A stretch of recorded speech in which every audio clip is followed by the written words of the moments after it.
Stop propping your feet up on pillows and hoping the swelling goes down by morning. I know that sounds strange because everything you have ever been told about swollen feet says elevate them and rest. And it is not wrong. Elevation helps. But here is what no doctor or pharmacist wants you to understand. After the age of 50, the swelling in your feet and ankles is not primarily a gravity problem. It is a cellular deficiency problem. And until you address that deficiency, you are bailing water out of a boat. Every single day, millions of women over 50 take off their shoes and find deep indentations in their skin. They watch their ankles disappear by afternoon. They feel their legs become heavy and tight and tired. When you follow advice religiously and the swelling still comes back, you believe this is just what happens after 50. Today, I am going to show you why your legs are swelling and which 5 specific foods can address the root cause. I am Dr. William Lee, and I have spent over 3 decades studying how nutrition interacts with human biology. What I'm about to share with you today is not wellness folklore. It comes from peer-reviewed research. Before we get into the countdown, I need to tell you about a landmark study that genuinely stopped me in my tracks. Researchers at the University of California, San Diego published findings in the Journal of Vascular Medicine examining what happens to lower limb circulation and fluid retention in women between the ages of 55 and 75 when specific nutritional deficiencies are corrected through targeted whole food sources rather than pharmaceutical diuretics. What they found was striking. Women who consumed targeted circulation-supporting nutrients daily for 12 weeks showed a 44% reduction in measurable ankle circumference by the end of the day. A 31% improvement in capillary refill time, meaning the tiny blood vessels were functioning dramatically better, and a significant reduction in what doctors call pitting edema, the deep indentation that remains when you press your finger into swollen skin. Not from a prescription diuretic, not from compression stockings alone, from specific foods eaten in a specific way. Now, I want to tease something because if you stay with me, I'm going to reveal the number 1 food for eliminating swollen legs. And the mechanism behind it has nothing to do with potassium or reducing salt. And it will absolutely surprise you.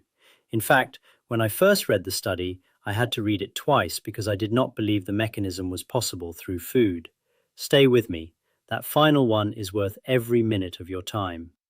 But before we begin the countdown, I want to ask you something personal. Drop a comment below and tell me your age and what is the one leg or foot concern that troubles you most right now.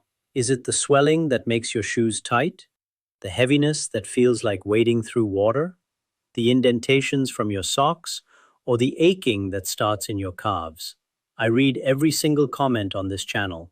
Everyone, your answers shape the content I create, because this channel exists for you specifically, not generally. Now, I want to explain something before we begin, because understanding this will make everything else far more meaningful. After the age of 50, the swelling in your legs is driven by 3 biological changes that almost no one explains to women. First, after menopause, your estrogen levels decline by approximately 60 to 80%. Estrogen is not just a reproductive hormone. It is one of the primary signals that maintains the structural integrity of your blood vessel walls. Specifically, estrogen promotes the production of collagen and elastin in the tunica inea, the inner lining of your veins. When estrogen drops, your vein walls become thinner, more fragile, and critically more permeable. This means fluid literally leaks through the walls of your veins into the surrounding tissue of your legs and ankles. Think of your veins like a garden hose. When the rubber is strong and intact, water flows through it without leaking. When the rubber becomes thin and cracked, water seeps through the walls before it reaches the end of the hose. That is precisely what happens to the veins in your legs after menopause. The fluid that should stay inside your blood vessels is leaking into your tissue. Second, after 50, your lymphatic system, the drainage network that returns fluid to your bloodstream, becomes significantly less efficient. The lymphatic vessels in your legs rely on the pumping action of your calf muscles during walking to move fluid upward against gravity. As physical activity declines with age, and for many women it does, lymphatic drainage slows dramatically. The fluid that leaks out of your veins pools in your lower legs because the drainage system cannot keep up with the leakage. Third, and this is the piece that almost nobody discusses, your body's sodium-potassium balance shifts fundamentally after 50. Your cells maintain a precise ratio of sodium outside the cell to potassium inside the cell. This ratio controls fluid distribution in your body. When potassium intake is inadequate, sodium accumulates inside your cells and pulls water with it. Your cells literally swell with retained fluid. This is not a salt problem alone, it is a potassium deficiency problem. And the most powerful way to address this is through specific foods. No other approach delivers the minerals and bioactive compounds that target leg swelling at every level of the problem. We are counting down today from number 5 to number 1. 5 foods that will transform your legs when eaten daily for 30 days. Coming in at number 5 is a food that most people think of as a simple snack, but almost nobody considers as a remedy: watermelon. Watermelon is uniquely powerful for fluid retention because it delivers 3 things simultaneously: water, potassium, and a compound called citrulline. Watermelon is approximately 92% water packed with potassium. It signals your kidneys to excrete excess sodium. Think of it like this: the sodium is the lock holding the fluid in your tissue. The potassium is the key. The water is the river that carries it away, but it is the citrine that makes watermelon special. It converts to nitric oxide, which signals your blood vessels to relax and dilate. When blood vessels in your legs dilate, blood flows more efficiently, pressure decreases, and less fluid is forced into your surrounding tissue. A study published in the American Journal of Hypertension found that watermelon extract reduced ankle swelling and improved arterial function over 8 weeks. Let me tell you about a patient. I will call her Doris, 62 years old, a retired postal worker from Phoenix, Arizona. Doris had swelling so severe in her ankles by evening that she could not wear any of her shoes except loose slippers. She had been prescribed a diuretic by her physician, which helped modestly, but left her constantly thirsty and laded. I asked her to add 2 cups of fresh watermelon to her daily intake during the morning and afternoon, specifically in place of processed snacks. Within 10 days, Doris reported that her ankles were measurably less swollen by evening. At 3 weeks, she was able to wear her normal shoes again. She also told me something she had not expected. She had stopped feeling constantly thirsty. The reason was that the potassium in the watermelon was allowing her body to release sodium naturally. Her body was rebalancing itself rather than being forcibly drained through the crude mechanism of pharmaceutical dehydration. For practical implementation, eat 2 cups of fresh watermelon daily, preferably in the morning and early afternoon. Do not substitute with watermelon juice or flavored products which lack fiber and active compounds. Pair it with a small pinch of sea salt if you take a diuretic to help retain potassium while releasing sodium. Coming in at number 4 is a food used in traditional medicine for centuries whose mechanism science only recently understood: asparagus. Asparagus is what pharmacologists call a natural diuretic, but that term is misleading without understanding the science. Pharmaceutical diuretics force kidneys to excrete fluid by blocking sodium reabsorption, but they also flush out vital minerals. This is why so many experience leg cramps and muscle weakness as vessel walls weaken from mineral depletion. Asparagus works differently. It contains asparagine, an amino acid that increases kidney filtration without depleting electrolytes. It is rich in potassium and folate, replenishing the very minerals that pharmaceutical drugs strip away. For women over 50, it also contains saponins, which directly strengthen the endothelial lining of your blood vessels. These saponins increase nitric oxide production, improving vessel tone and reducing the leaks that cause swelling. I think of another patient, Helen, 67, a retired nurse from Florida who had been on diuretics for 3 years for her ankles. She had developed such severe leg cramps at night that she was barely sleeping. She was stunned her doctor never mentioned mineral depletion. We added 1 cup of steamed asparagus to her daily dinner and worked with her physician to reduce her dose gradually. Within 8 weeks, her swelling was actually better controlled because the asparagus was supporting her vascular health rather than merely dehydrating her. For practical use, eat 1 cup of steamed or roasted asparagus daily. Steam it for 3 to 4 minutes to preserve the asparagine. Pair it with olive oil and lemon juice. The olive oil enhances the absorption of the fat-soluble saponins, and the lemon provides additional potassium and vitamin C, which supports the collagen repair in your vein walls. If you are finding this information valuable, if this feels like the kind of content that actually respects your intelligence and gives you real science rather than vague promises, please hit the subscribe button. This channel exists specifically for adults in their 60s, 70s, and 80s who deserve access to evidence-based health information delivered clearly and without condescension. Subscribing ensures YouTube keeps showing you this content. Number 3.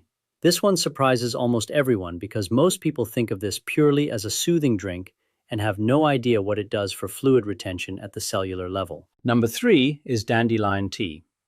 The reason it belongs this high on the list is a combination of 2 properties that no pharmaceutical diuretic possesses. Dandelion tea is one of the most potassium-rich herbal beverages on the planet. A single cup of brewed dandelion leaf tea contains approximately 237 milligrams of potassium. Now, here is why this matters profoundly. Every pharmaceutical diuretic causes potassium loss. They work by forcing your kidneys to excrete sodium, and potassium goes with it. The result is a vicious cycle where low potassium causes your body to retain more sodium and more fluid. It is what I call the diuretic death spiral, and it is one of the most under-recognized iatrogenic problems in medicine today. Iatrogenic meaning caused by the treatment itself. Dandelion tea breaks this cycle because it is a potassium-sparing natural diuretic. It promotes fluid excretion while simultaneously replenishing the potassium that pharmaceuticals strip away. Research published in the Journal of Alternative and Complementary Medicine demonstrated that dandelion leaf extract produced a significant increase in urine output without electrolyte depletion. But dandelion tea offers a second advantage. Dandelion root contains compounds called trasterols, which have been shown to directly inhibit the inflammatory cascade that damages your blood vessels. Remember, the leakiness of your veins after menopause is caused by inflammation and weakening vessel walls.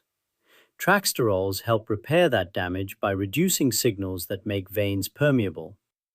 A study in the Journal of Ethnopharmacology found that dandelion extract reduced vascular permeability by 37%. That means 37% less fluid leaking into the tissue of your legs. I think of a patient, I will call her Ruth, 71. She had been on furosemide for 5 years. Her swelling was controlled, but her potassium levels had dropped dangerously low. She was taking a diuretic that caused potassium loss and a supplement to replace what the diuretic removed. When I explained the circular nature of this approach, she was visibly frustrated. I recommended 2 cups of dandelion leaf tea daily. Over 6 weeks, working with her physician, we were able to reduce her pharmaceutical dose by half while maintaining equivalent swelling control. Her potassium levels stabilized without the supplement for the first time in years. She told me she felt like she had taken back control of her own body. For practical use, brew 1 tablespoon of dried dandelion leaf in 8 ounces of hot water for 10 minutes. Drink 2 cups daily. You can find quality tea at most health stores. Do not harvest dandelions from your lawn, as they may have been exposed to pesticides and herbicides. Pair your dandelion tea with a small handful of pumpkin seeds.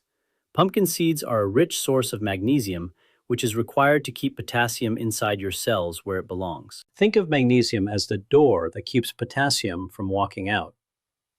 Now we are at number 2. Pay very close attention here because this food addresses the swelling problem from a completely different angle than anything else on this list. Number 2 is beets. The reason beets belong this high on the list is dietary nitrate. Beets contain approximately 250 to 300 milligrams of nitrate per 100 gram, making them one of the richest sources. When you consume dietary nitrate from beets, a remarkable chain of events occurs. The nitrate is absorbed, concentrated in your saliva, and bacteria on your tongue converted to nitrite. That nitrite is swallowed and absorbed into your bloodstream, where it is converted to nitric oxide. Nitric oxide is the molecule that signals the smooth muscle cells surrounding your blood vessels to relax and dilate. Now, here is where the aging-specific issue becomes critical. After 50, your endothelial cells produce progressively less nitric oxide on their own. By age 65, endothelial nitric oxide production has declined by approximately 40 to 50% compared to age 30. This means that tiny arterioles and venules in your legs are operating in a state of chronic partial constriction. Blood flows more slowly. Pressure inside the vessels increases, and critically, more fluid is forced through the weakened postmenopausal walls into your surrounding tissue. When you consume beets, the dietary nitrate bypasses the failing endothelial system entirely. It provides an alternative pathway. The result is vasodilation, reduced pressure inside your leg veins, and measurably less fluid leakage. A landmark study in the journal Hypertension found that beetroot juice reduced systolic blood pressure by an average of 8 millimeters. A separate study demonstrated that dietary nitrate from beets improved walking efficiency in older adults by approximately 12%. But here is the finding that made me lean forward. A study found that beetroot juice increased microvascular blood flow velocity by 31%. 31% more blood flowing through the tiny vessels in your legs within 2 hours of eating beets. That is the difference. I want to tell you about a patient. I will call her Gloria, 64. She described her legs as feeling like concrete by 3 o'clock every afternoon. She had been prescribed compression stockings, which helped modestly, but were so difficult to put on that she often skipped them. I introduced 1 cup of roasted beets to her daily lunch. Within the first week, she said her legs felt lighter than she could remember. At 4 weeks, she had stopped needing her stockings. She told me she had walked around the park with her granddaughter without stopping. For practical implementation, eat 1 cup of roasted or steamed beets daily. Do not boil them because water-soluble nitrate leaches out. Roast them at 400 degrees wrapped in foil for 45 minutes or steam them for 20 minutes. Pair your beets with a source of vitamin C like lemon juice. This increases the nitric oxide yield by approximately 20%. And now we have arrived at number 1, the food that I have recommended to more women over 50 for leg swelling than any other single food. Number 1 is dark leafy greens, specifically kale, Swiss chard, and collarded greens. They occupy the top position for 3 reasons. First, dark leafy greens are the richest natural source of potassium on the planet. 1 cup of cooked Swiss chard contains 961 milligrams. The average American woman over 50 is deficient by up to 1,600 milligrams daily. Chard closes more than half of that gap. When potassium is adequate, your kidneys excrete excess sodium and the swelling in your legs diminishes at its source. Second, dark leafy greens are extraordinarily rich in magnesium. Without it, potassium leaks out of your cells and is excreted. This is why taking potassium without adequate magnesium is like filling a bucket with a hole in the bottom. Magnesium plugs the hole. Magnesium also inhibits aldosterone, the hormone that tells your kidneys to retain sodium. It restores the hormonal balance that keeps fluid where it belongs. But it is the third property that genuinely surprised me. Dark leafy greens are the richest dietary source of vitamin K2 in their fermented form. After menopause, calcium begins to deposit in your blood vessel walls. This vascular calcification is a major driver of poor circulation. When calcium accumulates in your vein walls, those walls become stiff and rigid. They lose their ability to contract and relax efficiently. Blood pools in the legs because the veins can no longer pump it upward against gravity, and the stiff, calcified vessel walls allow more fluid to leak through. Vitamin K2 is the molecule that activates a protein called matrix GLA protein, which is the primary inhibitor of vascular calcification in your body. When K2 activates matrix GLA protein, that protein binds to calcium in your blood vessel walls and removes it, redirecting it to your bones where it belongs. Think of matrix GLA protein as the cleanup crew that removes calcium deposits from your veins. Vitamin K2 is the foreman that tells the crew where to work. Without K2, the crew stands idle and the calcium accumulates unchecked. A landmark study published in the journal Thrombosis and Hemostasis followed 16,000 women for 8 years and found that those with the highest dietary vitamin K2 intake had a 20% lower risk of peripheral vascular calcification and significantly better venous function compared to those with the lowest intake. A separate study in the Journal of Vascular Research specifically examined lower limb venous calcification in postmenopausal women and found that K2 supplementation over 12 months reduced vascular calcium deposits by 14% and improved venous return, the ability of your veins to move blood back up toward your heart, by 27%. Your veins have vitamin K2 receptors. I want you to sit with that fact for a moment. Your veins have receptors for a molecule that is most abundant in a food that most women over 50 rarely eat. That is not coincidence. That is biology. I want to tell you about a patient whose story I carry with me whenever I describe this protocol. I will call her Dorothy, 69 years old, a retired librarian from Denver, Colorado. Dorothy had swelling so persistent that she had given up wearing anything but loose bedroom slippers by 4 o'clock every afternoon. She had tried compression stockings, elevation, reduced salt, a diuretic, and still her ankles swelled every single day. She told me she had stopped going to her weekly church service because she could not find shoes that fit by the time she needed to leave the house. When I explained the vascular calcification mechanism to her, she said it was the first time anyone had told her why her legs were swelling, not just what to do about it. We introduced the daily protocol. 1 cup of cooked Swiss chard or kale at lunch, dressed with olive oil and a squeeze of lemon. 1 cup of dandelion tea in the morning, half a cup of roasted beets at dinner, and crucially, 2 tablespoons of fermented sauerkraut alongside her leafy greens to provide the vitamin K2 in its most bioavailable form. At week 4, Dorothy reported that her ankles were noticeably less swollen by evening.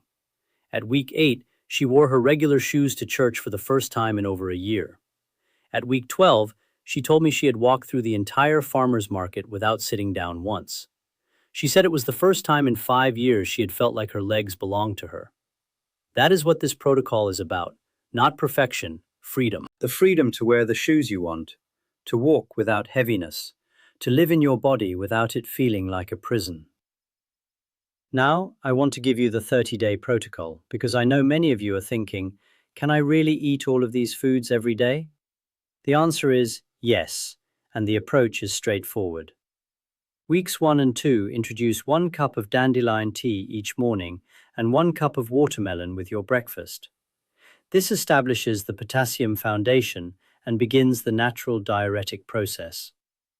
Weeks 3 and 4, add 1 cup of steamed asparagus at dinner, half a cup of roasted beets at lunch, and most critically, 1 cup of cooked Swiss chard or kale dressed with olive oil and lemon, alongside 2 tablespoons of fermented sauerkraut. By day 30, you will have established a complete protocol that addresses potassium deficiency, natural diuretic support, nitric oxide production, vein wall repair, and vascular calcification removal simultaneously from 5 different directions. Let me leave you with something I say to my patients often, and I mean it with everything I have. We live in a culture that treats swollen legs in older women as either a cosmetic inconvenience to be hidden under long skirts or an inevitability to be managed with pills and compression garments, as though the swelling is simply a sentence to be served rather than a biological process with root causes that can be identified and addressed. I'm here to tell you, as someone who has devoted decades to the science of how bodies age and how bodies heal, that the research does not support resignation. Your veins are not irreparably damaged. Your lymphatic system is not permanently broken. They are depleted. They are waiting for the minerals, the antioxidants, and the biological signals they need to function the way they were built to function. And the most powerful way to deliver those signals is through what you eat every single day. Whether you are 52 or 72, whether your swelling started last month or has been building for a decade, it is never too late. The science says so unambiguously and repeatedly, and I believe it completely. The scientific references for every study I have cited today are linked in the description below. Please read them. Take them to your physician. You deserve to walk into your doctor's office informed and empowered, not just hoping that someone will tell you there is something you can do. There is something you can do. You are doing it right now by choosing to understand your own biology. If today's video gave you even one piece of information that felt genuinely useful, please subscribe to this channel and click the notification bell so you never miss a new video. We publish evidence-based content specifically designed for women in their 50s, 60s, 70s, and beyond every single week. No hype, no products to sell you, no gimmicks, just real science in plain language, because that is what you deserve. And I want to end today with a question for the comments. Which of these 5 foods will you start eating tomorrow? And please tell me your age. I read every single comment personally, and I genuinely want to hear from you. Until next time, take care of your body. It has carried you this far, and with the right information, it will carry you so much further.